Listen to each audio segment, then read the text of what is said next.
Jai Hind, my dear brother and sister.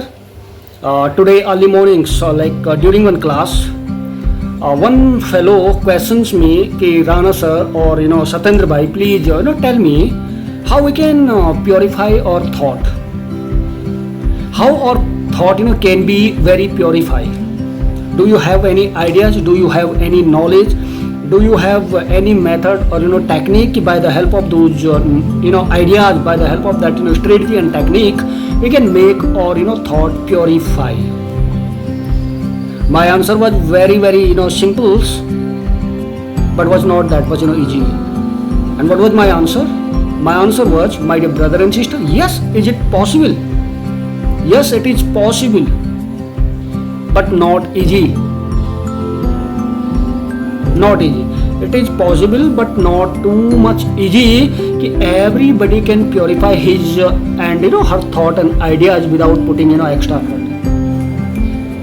Because for everything, sacrification, contribution, commitment, dedication, and determination is required. Do you have that? If do you have that, and you can put, you can contribute, you can bring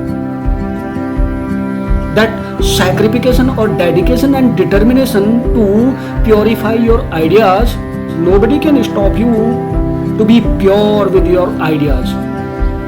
He was quite surprised and was a bit confused. Then I thought that no, I will not make this fellow more confused.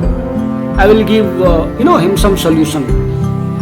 So then by the help of one example, the fellow got clarity regarding his question which asked to me by him. And what was that example? I said that, brother, you want to be fit or fine? Then obviously his answer was, yes brother, I want to be fit or fine. Then I took a one step ahead and I said, okay, tell me how you can be fit or fine. Then that fellow told me, brother, by the help of exercise, definitely by the help of exercise I can be fit or fine. And I said, obviously by the help of exercise you can be fit or fine. But is there guarantee that only exercise can keep your body fit and fine?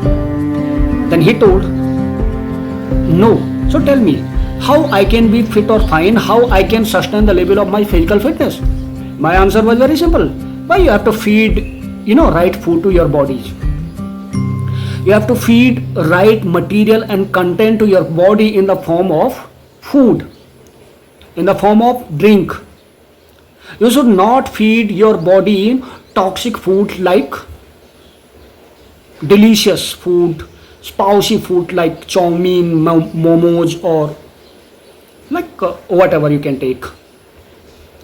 If you can, definitely your body is going to remain fit or fine if you will feed right food to your body. Food with full of nutrition, food with full of all type of vitamins like green vegetables, dals, chapatis, rice, wheat, and so many things. The same thing you have to do. But you have to feed right content and material to your mind, because your mind also want to food in the form of information, in the form of knowledge, in the form of word, in the form of sentence, in the form of episode. And suppose you are not feeding right material and content to your mind and expecting that your thought will purify like the water of goddess Ganga. How it can be possible, my dear brother and sister? So then you have to feed right content and material to your mind in the form of knowledge and information. For example, suppose you are feeding spiritual, you can say, knowledge to your mind. If you are watching always right content and material, if you are so much indulged and involved in the areas of studies, and while studies you are reading right thing, you are reading positive things, how your mind will not produce right thought and ideas? How your mind will contaminate rather than decontaminate? So we have to feed right material and right content to mind, so that by the help of our mind, our ideas and thought can be purified and can be crystal and clear like anything. So my dear brother and sister, what is your opinion in this regard? Do you agree with me that if we want to make our body and mind fit, for that we have to feed right content and material to body and mind together? What is your opinion and what is your statement? Do you agree with me? Just write down on comment. Thank you. Jai Hind. Jai Bharat.